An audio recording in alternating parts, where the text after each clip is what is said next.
Good morning friends, Radhe Radhe. তো দেখো আমি তো কালকে রাত্রে এখানে এসেছি, মানে ইসলামপুরে। তো দেখো আমাদের বাড়ির বহু পুরান, আমার কত বছর হবে গো এই গাছটা? 50 বছর। 50 বছর হয়ে গেছে। তারা তোমাদের ব্যাক ক্যামেরা দিয়ে দেখাই, মানে আমার ঠাকুমা লাগিয়েছিল গাছটা। হ্যাঁ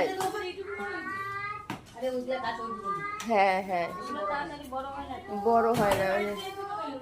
বাক, ওই গাছে চড়ে আমরা খেলতাম জানিস। হ্যাঁ, আমরা ওরকম ছিল না, গাছটা আরো লম্বা, মানে ইয়ে ছিল ওই গাছটার মধ্যে।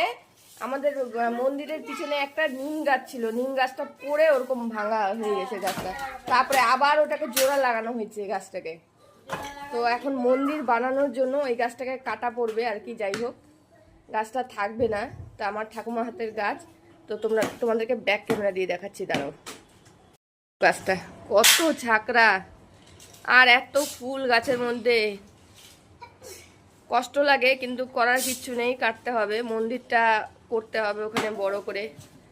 তো যার জন্যই এই ভিডিওটা করা, যে যাই হোক এই স্মৃতিটুকু ভিডিওর মাধ্যমে দেখতে পারবো আমরা সবাই, তাই না মা, বলো তো? তাই তো, ওই জন্যই তো করা। আর আমাদের এখন মাকে এই ঘরে নিয়ে আসা হয়েছে। দেখো,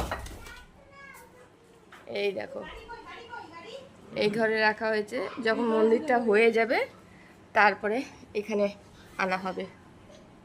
তো চলো, কটা বাজে মা?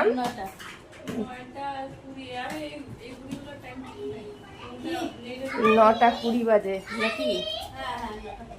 তো আজকে লেট হয়ে গেল উঠতে। রাত্রেবেলা ভাবছিলাম বাড়ি যাবো, তো আজকে কোনো একটা পরব আছে, মানে করম পূজা না কার যেন জন্মদিন, যাই হোক। তো সেই জন্য আর যাবো না, রাস্তাঘাটে একটু জামই থাকবে। কালকে সকালে উঠে চলে যাবো বাড়ি। তো tata, bye bye, Radhe Radhe, ভালো থেকো সবাই।